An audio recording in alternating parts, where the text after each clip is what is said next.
Hi guys, I welcome you all to YouTube channel SSC Core।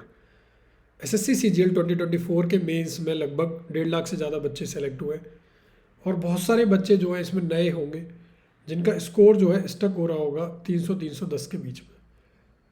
होता क्या है, last few days में जो आपका मॉक में स्कोर आता है वही देखा जाता है कि वो स्कोर सेम रिपीट होता है आपके एक्चुअल पेपर में। तो मेंस में ज़्यादा दिन बचे नहीं है, 18 जनवरी को पेपर हो जाएगा, तो लगभग आप देखोगे 20 दिन है। इन 20 दिन में ऐसा क्या किया जाए कि आपका जो स्कोर है 310 के प्लस चले जाए, क्योंकि कहीं ना कहीं आपका सिलेबस हो चुका है जब आप यहाँ तक पहुँच गए हो। कहीं ना कहीं आप लैग कर रहे हो किसी ऐसी चीज़ में जो आपको टफ लगती है या जिस पर आप मेहनत नहीं करना चाहते। तो आपको करना क्या है वो बता देता हूँ।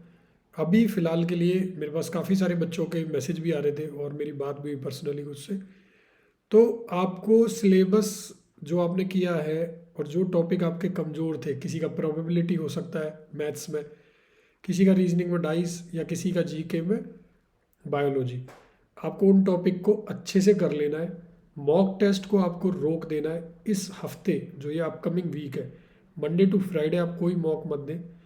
5 दिन अपने उस टॉपिक पर काम करें जो आपका कमज़ोर है, उसके सेक्शनल टेस्ट दें।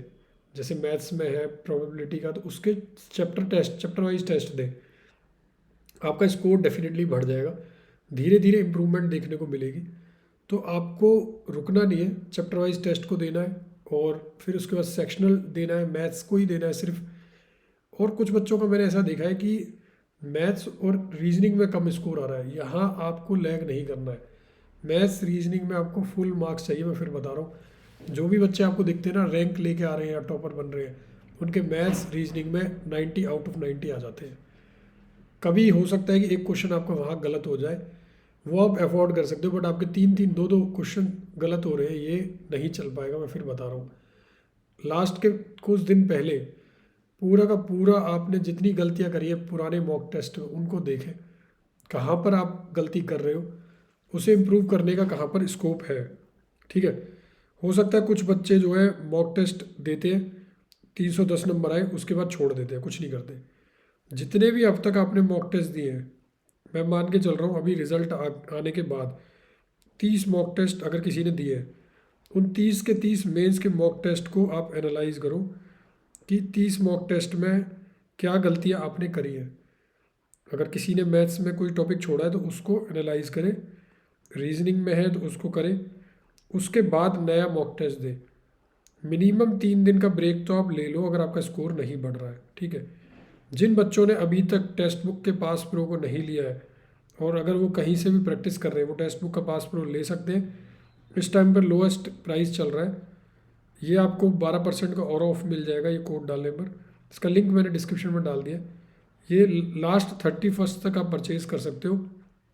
वैसे बहुत सारे बच्चों पे होगा, कुछ बच्चों ने क्या करा होगा जो स्टार्टिंग में पास कर ही लिया होगा, तो प्रो पर आपको प्रीवियस ईयर भी मिल जाते हैं। ठीक है, तो वो भी आप ले सकते हैं। पूरा आप इसकी देखेंगे, पूरे साल की वैलिडिटी है, 2025 आ ही रहा है, उसमें CGL CHSL सारे एग्ज़ाम कवर होंगे। लगभग इस पर आप देखोगे 10 लाख से ज़्यादा बच्चे रजिस्टर्ड हैं और 900 से ज़्यादा इस पर आपको मॉक टेस्ट मिल जाएंगे SSC के।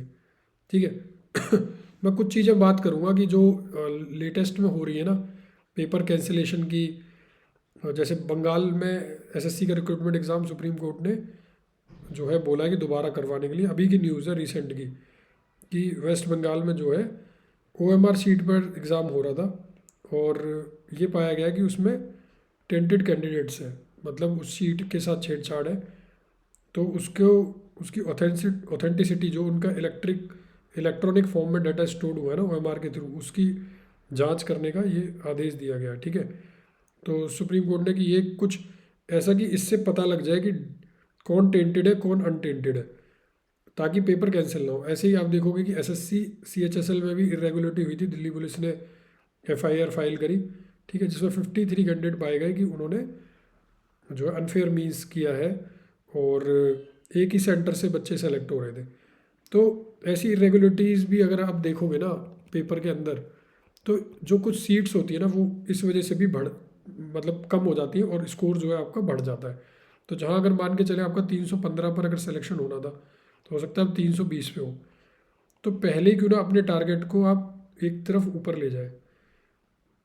ये इरेगुलरिटीज़ हो सकता है रेगुलराइज होने में टाइम लग जाए, जो एग्ज़ामिनेशन है वो तो अपने पेस से चल ही रहा है।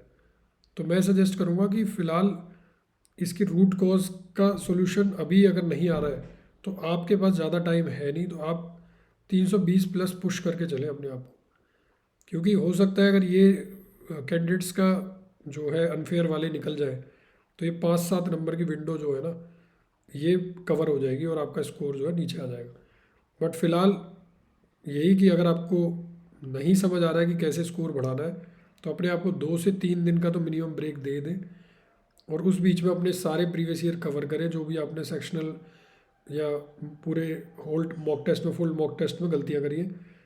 उसके साथ साथ आप अपने कोई उन टॉपिक्स को ज़रूर करें, जैसे जीके में जिसने बायो छोड़ी है या किसी ने रीजनिंग में कुछ टॉपिक्स छोड़े जो उसे समझ नहीं आते। बहुत सारे बच्चे सिलोजिज्म गलत कर देते हैं, ठीक है। बहुत सारे बच्चे मैथ्स में प्रोबेबिलिटी छोड़ रहे हैं, तो उनको कवर कर लें, उनकी वीडियोस देख लें, उनके वीडियो लेक्चर देखें, यूट्यूब पे वीडियो लेक्चर मिल जाएंगे। अगर आपको वो वीडियो लेक्चर नहीं भी मिलते हैं तो आप बुक से भी कर सकते हैं। आजकल बहुत सारे रिसोर्सेज हैं, नोट्स डले हुए हैं टेलीग्राम पर, वहाँ से कर सकते हैं। तो ये कुछ तरीके थे जो मैंने आपको बताए जहाँ से आप स्कोर बढ़ा सकते हैं। और जितने भी लूपहोल चल रहे हैं अभी एग्जामिनेशन सिस्टम में, फ़िलहाल के लिए उसमें ध्यान ना देते हो, अपनी स्पीड को आगे की तरफ ही ले जाए, 320 प्लस ही टारगेट करते हुए चले। जब उसका सोल्यूशन आएगा तब आएगा। फ़िलहाल के लिए तो अभी जैसा चल रहा है प्रोसेस वही है, आपके सामने है, ठीक है। तो अभी मेरा यही सजेशन था कि अच्छे से तैयारी करें, और जो भी होगा, वैकेंसीज़ भी अब बढ़ चुकी हैं तो आपके सामने होगा। और I wish you all the best for the upcoming exam. Thank you so much.